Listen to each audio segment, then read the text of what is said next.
Olá pessoal, professor Wesley para mais uma aula de Geografia. Nossa aula hoje está muito interessante, viu? Vamos trabalhar relevo, a unidade 3, ok? E nessa unidade 3, vamos falar dos temas 1 e 2. Próximo slide. Olha só, mas antes de falar dos temas 1 e 2 da unidade 3, eu quero falar da importância desse assunto para vocês. Eu trouxe esse assunto aqui com base da BNCC, as habilidades 9, 10 e 11. E o que eu quero de vocês no final dessa aula? Eu quero que vocês entendam, ao final do tema 1 e tema 2, que vocês tenham as seguintes habilidades. Que vocês possam diferenciar as camadas que formam a estrutura interna da Terra. E também, no tema 2, que vocês possam, ao final desse assunto, compreender os movimentos das placas tectônicas e suas consequências. Então, se ao final do assunto você conseguir responder essas duas habilidades aqui, é porque você entendeu o assunto. Caso contrário, vamos reforçar o assunto, exercícios, revisões, até você entender, ok? Vamos começar nossa aula então. Temos aqui na tela um relevo, né? Isso aqui é a rodovia estadual SC 390, fica em Santa Catarina, no município de Bom Jardim. Essa imagem, ela abre a unidade 3 do seu livro, tá? Na página 66. O que essa imagem nos mostra? Nos mostra um relevo muito bonito, né? Um planalto com depressões, e bem na parte inferior aqui da imagem tem uma estrada, né? Uma rodovia construída pelo homem. Temos então aqui elementos naturais, que é o relevo, que é a vegetação, as rochas, e temos também elementos culturais, que é a rodovia que é construída pelo homem. Essa imagem aqui, ela abre o nosso capítulo, ela abre a nossa unidade, e vamos entender como foram criadas essa forma de relevo. Vamos lá? Próxima imagem aí. Observem então a parte teórica do assunto. Primeiro, antes de entendermos o que é o relevo, vamos entender como foi criado o relevo. Acompanhe aqui, ó. A teoria do Big Bang é responsável pela criação do universo. Gente, isso que eu vou falar é com base científica, tá? Repetindo, com base científica. O Big Bang é responsável pela criação do universo, a grande explosão, que com base nisso voaram partículas, expandiram partículas após essa explosão há 15 bilhões de anos atrás. Então olha minha mão aqui, ó. Esse aqui é o movimento do Big Bang, ó. Expansão, ok? Isso deu origem ao universo. A segunda teoria aqui é a acreção. Depois das partículas terem voado, expandido, essas partículas foram se reunindo, elas foram se aglomerando, e aí foi dando início, foi surgindo os corpos celestes e os planetas, entre eles a Terra. Então observe bem aqui, ó. O Big Bang foi esse gesto, ó, expansão, e a acreção que criou a Terra foi a aglomeração, né? O acréscimo. Acreção vem de acréscimo. Isso foi há 4,6 bilhões de anos atrás. Então, o que pode entender disso aí? Primeiro, o Big Bang criou o universo e a acreção criou a Terra. Lembrando que os dois são base científica, são teorias científicas. O que tem a ver isso com a nossa aula? Muita coisa. Porque com base nisso, vamos entender a criação do relevo, a formação do relevo. E o que mede o tempo, né? O que mede cronologicamente a criação do relevo, a criação da Terra, a formação de tudo isso que nós temos aqui no nosso espaço terrestre. É o tempo geológico.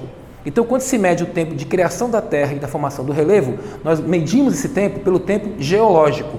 Porque em história, vocês têm o tempo histórico, que é o tempo em que o homem habitou a Terra, em que o homem está vivendo e vivendo a sua história aqui. A partir do momento em que o homem chega na Terra, né, se mede o tempo histórico. Mas aqui estou falando de tempo geológico, da criação da Terra e das suas formas de relevo. Ok? Próximo. Olha só essa sequência de imagens. Essa sequência de imagens, ela nos mostra um pouco da evolução da Terra. Repetindo, com base científica. A primeira imagem aqui, essa mais laranjada, a primeira imagem ali, ela mostra a Terra como uma bola incandescente, matéria orgânica, minerais e rochas que estavam no estado pastoso, estavam incandescente, né? E ela foi se resfriando com o tempo. Olha a segunda imagem ao lado aí, ó. Né? Essa imagem aqui, ó, ela já mostra o relevo sendo formado, as montanhas, né? Os escudos cristalinos, as bacias sedimentares, que são chamados de relevos ancestrais. Tá? E também foi formando a hidrosfera, né? A água, e também a atmosfera, ou seja, a Terra foi sendo criada, né?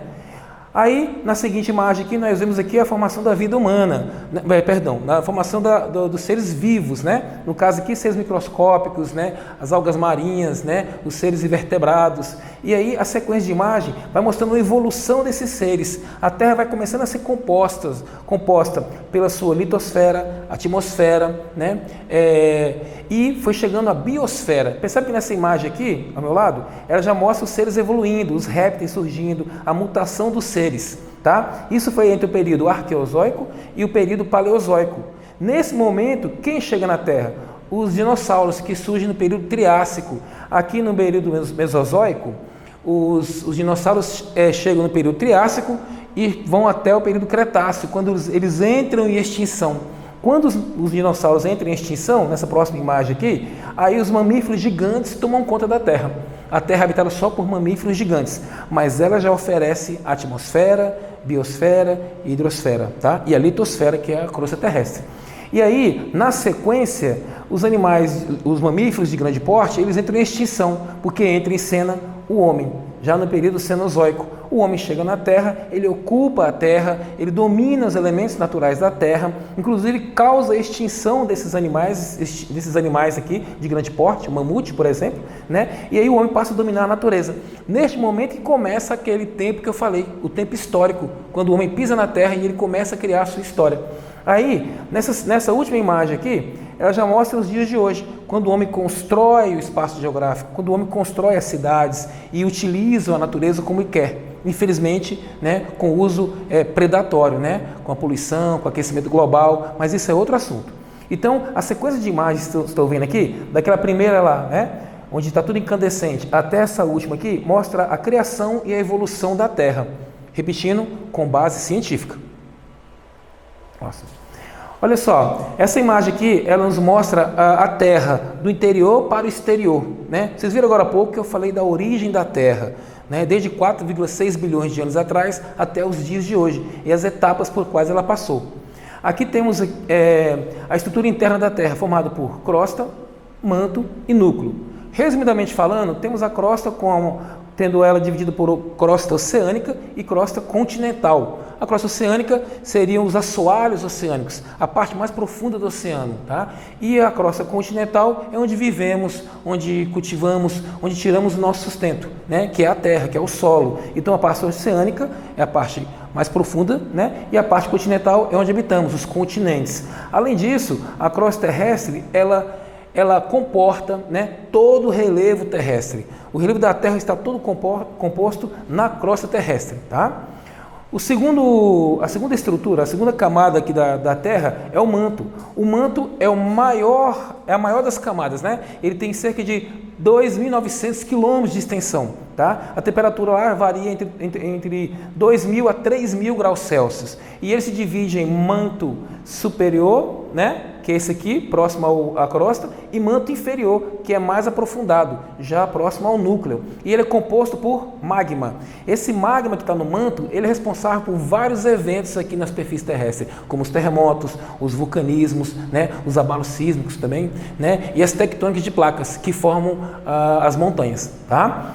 Temos aqui a terceira camada, que é o núcleo. O núcleo, né, ele tem dois tipos de núcleo. Tem o núcleo interno e o externo. O núcleo externo, ele vem depois do manto. E o interno vem já bem na parte central do globo da Terra, né, no centro da Terra. Detalhe, o núcleo interno ele é sólido, rico em níquel e ferro. Por isso também o núcleo ele é chamado de NiF, Ni de níquel, Fe de ferro, tá? O núcleo ele apresenta temperatura em média de 6.000 graus Celsius, tá? Isso equivale à temperatura do Sol externa, né? Então realmente é uma região muito quente, muito aquecida, e as rochas e minerais elas estão ali em estado pastoso, líquido, tá? Então temos as três camadas da Terra, e com certeza essas três camadas que ocorrem no interior da Terra tornam a Terra um lugar bem dinâmico por dentro, e isso reflete aqui na superfície, como já falei, com os terremotos e vulcanismos, né, que ocorrem em várias partes do mundo, certo? Bom, O que eu falei agora, então, foi o tema 1, né? Se você compreendeu o tema 1, a origem da Terra, a sua formação e as camadas internas dela, isso aí, a minha proposta era essa, que você entendesse esse assunto, né, até esse ponto. Porque agora eu vou começar o tema 2 e o último tema de hoje. O tema 2, ele fala das placas tectônicas e os continentes. Uma vez entendendo como foi a origem da Terra e suas camadas internas, vamos entender agora um pouco agora na superfície, onde nós estamos, tá? Um cientista alemão chamado Alfred Wegener, na década de 20, ele observou a Terra e percebeu que os continentes se encaixavam como se fossem um quebra-cabeças. Então, partindo dessa evidência aqui, ó, a costa leste da América do Sul parecia se encaixar na costa oeste do continente africano. Ele observou isso. Ele criou uma teoria chamada teoria da deriva continental, onde os continentes todos, milhões de anos atrás, eram reunidos em um continente só, chamado Pangeia. Em outras palavras, existiu há 250 milhões de anos atrás um continente chamado Pangeia, que era o continente ancestral, que a partir dele seria dado origem aos outros continentes que temos hoje. E quem formulou essa teoria? Alfred Wegener, um cientista alemão. Só que não foi capaz, né, ou não pôde pesquisar a tempo, de nos informar como era essa migração das placas, como é que as placas se moviam de modo a se afastar umas das outras. E aí, na década de 60, né, alguns cientistas pesquisaram e perceberam que as placas tectônicas se moviam sobre o magma, aquele magma que está no manto, que eu falei agora há pouco. Essa migração das placas tectônicas, elas que faziam um arranjo para organizar os continentes em seus lugares.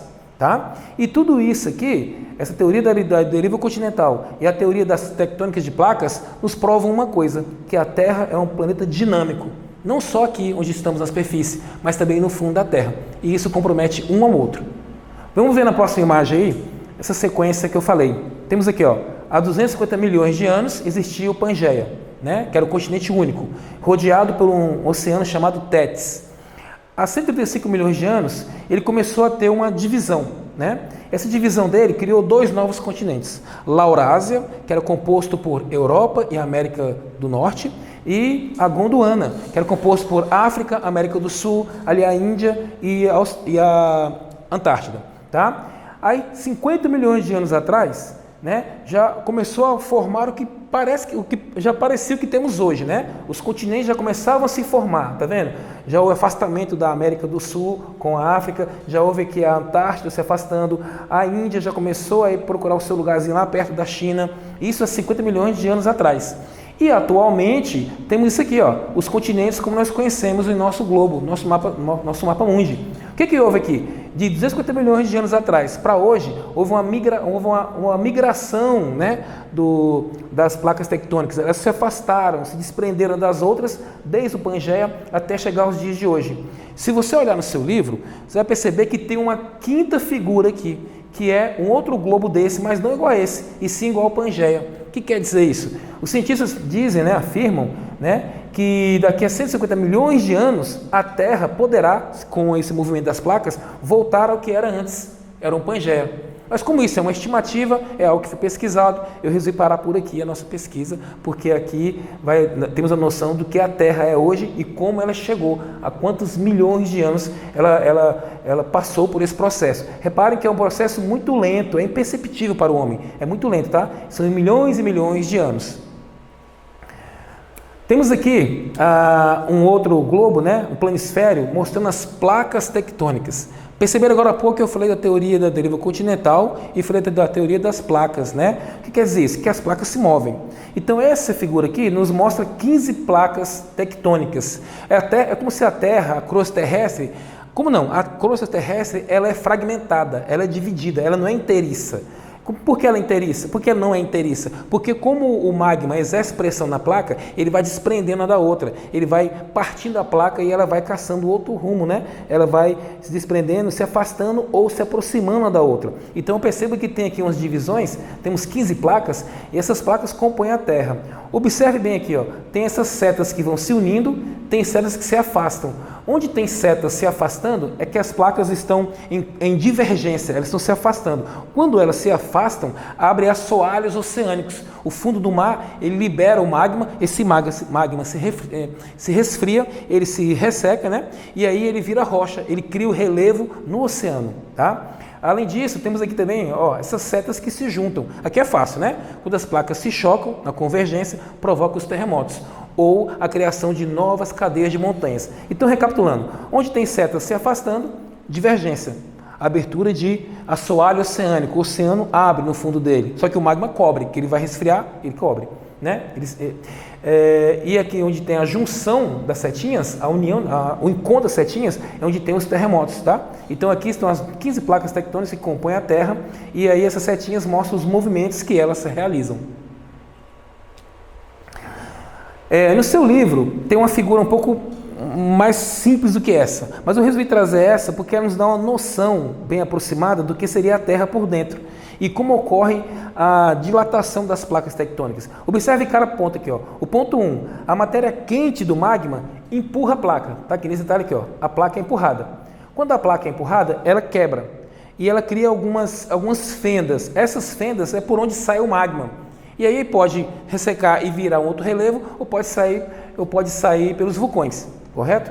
Só que esse processo de empurrar a placa, além de liberar o magma nessas fendas aqui, ele empurra a própria placa. Veja só nas setas azuis que eu fiz aqui o trajeto que ela faz. O magma empurra a placa é empurrada, ela entra embaixo de outra placa, e aí ela vai para onde? Aqui no manto. Aqui no manto ela vai virar novamente o quê? Minerais e rochas derretidas. Ele vai passar por um processo de aquecimento e vai voltar como magma, até o processo voltar totalmente. Então é um ciclo, né? É um ciclo. O magma quebra a crosta vai empurrar a outra placa, uma placa vai entrar no manto, né? No manto ele vai sofrer um aquecimento, vai voltar a ser magma e rocha e aí vai iniciar todo o processo. É mais ou menos o exemplo que a panelinha aqui do lado que eu coloquei, é mais ou menos o processo como ferve a água na panela. A água quente ela desce, é aquecida pelo fogo e volta na superfície. Ela aquece de novo e volta. Aqui na superfície ela vai ficar fria e volta e fica quente. Então é mais ou menos aqui. O magma vai subir quente e vai descer resfriado e sobe quente, e assim é o processo de movimento das placas tectônicas. E nós sentimos isso aqui quando ocorrem os terremotos e ocorrem